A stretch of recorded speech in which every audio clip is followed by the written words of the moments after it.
Hello বন্ধুরা, সবাই কেমন আছো? আশা করি ভালো আছো। আমিও খুব ভালো আছি। তো চলো আজকে তোমাদের সঙ্গে শেয়ার করছি বেঁতে শাকের চাটুই। এই দেখো আমি বেঁতে শাকগুলো কেটে বেছে ধুয়ে নিয়েছি ভালো করে। আর এদিকে আমি বেগুন কেটে নিয়েছি। দেখো ছোট ছোট করে বেগুনগুলো আমি কেটে নিয়েছি, দেখতেই পাচ্ছ। এরপর আমি সিমও কেটে নিয়েছি, এরকম করেই সিম কেটে নিয়েছি, দেখো ছোট ছোট করে দেখতে পাচ্ছ সিম কেটে নিয়েছি। আর আমি একটা বাটির মধ্যে নিয়ে নিয়েছি সর্ষে পোস্ত আর দুটো শুকনো লঙ্কা।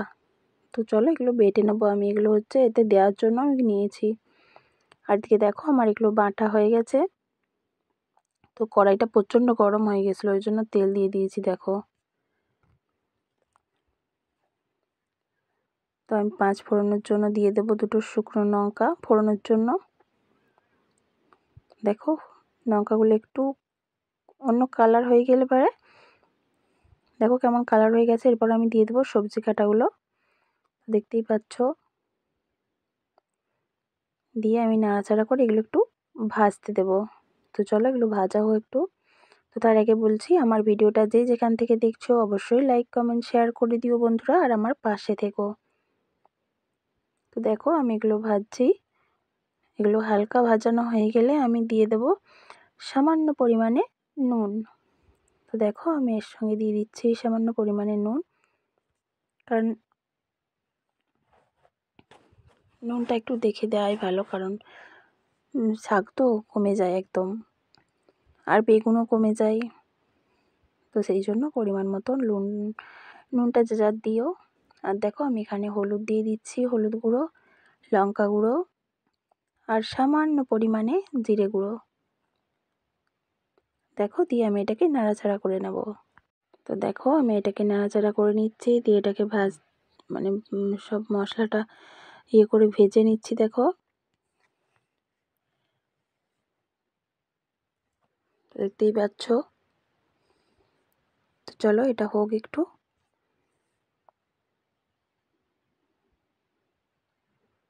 আর যদি না আমার চ্যানেলটাকে কেউ সাবস্ক্রাইব করে থাকো, প্লিজ আমার চ্যানেলটাকে একটু সাবস্ক্রাইব করে দিও, পাশে থাকা বেল বাটন অল বাটন করে দিও। আর এদিকে দেখো আমি যেটা বেটে লিখেছিলাম মশলাটা, ওটা দিয়ে দিলাম এর সঙ্গে। তো এটা আমি কষিয়ে নেব।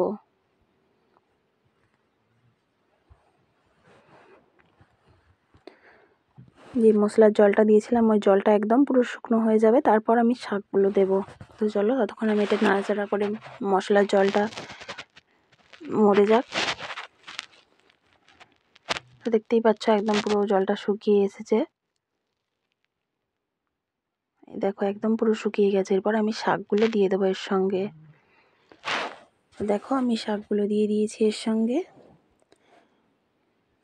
আর মানে এতটুকু হয়ে যাবে এই শাকগুলো, কি বলবো। তারপরে তো একদম পুরো সেই কচি কচি শাক।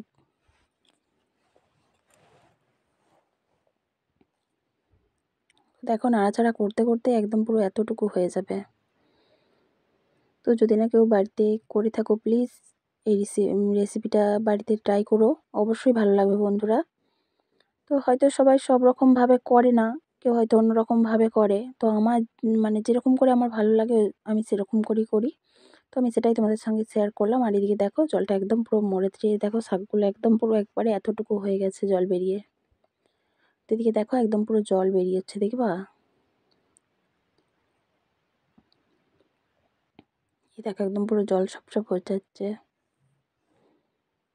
আর জলটা কেউ ব্যবহার করো না, কারণ বেগুনে তো নুন দিলে জল বেরোবেই, আর শাকে তো জল বেরোবেই।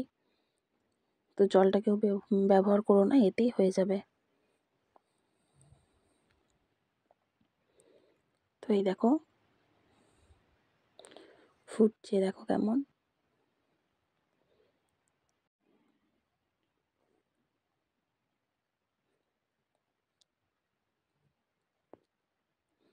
আর তোমাদের কাছে একটা রিকোয়েস্ট করছি, প্লিজ বন্ধুরা তোমরা আমার পাশে থেকো, আমাকে যেভাবে সাপোর্ট করছো ওভাবে আমাকে সাপোর্ট করো। তো তোমাদের ভালোবাসায় আমি যদি এগিয়ে যেতে পারি। তো এই দেখো জল বেরোচ্ছিল। তো জলটা আমি নাড়াচাড়া করে এটাকে জলটা মেরে নেব।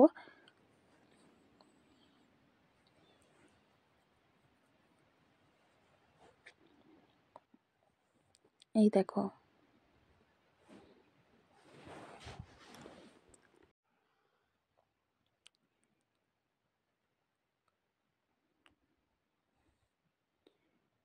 কি দারুণ লাগছে, আর এত সুন্দর স্মেল উঠেছিল।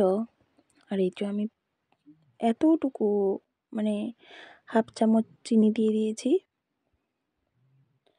তো দেখো একটু স্বাদ হওয়ার জন্য।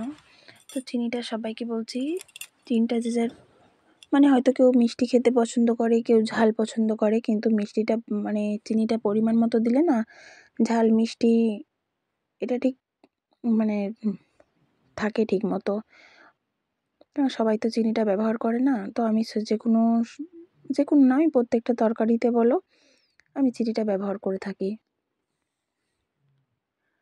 তো এই দেখো বন্ধুরা, আমার একদম পুরো কমপ্লিট হয়ে গেছে। তো চলো এরপর আমি এটাকে তুলে নেব থালার মধ্যে। তো এই দেখো আমি এটা তুলে নিচ্ছি থালাতে।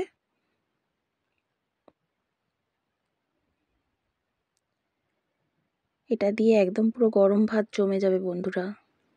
তো যদি না কেউ বাড়িতে ট্রাই করে থাকো, প্লিজ এই রেসিপিটা ট্রাই করো, অবশ্যই ভালো লাগবে বন্ধুরা। তো চলো সবাই ভালো থেকো, সুস্থ থেকো। আর ভিডিওটা যদি ভালো লাগে থাকে অবশ্যই বেশি বেশি করে শেয়ার করে দিও। টাটা, আবার দেখা হচ্ছে অন্য কোনো ভিডিওতে।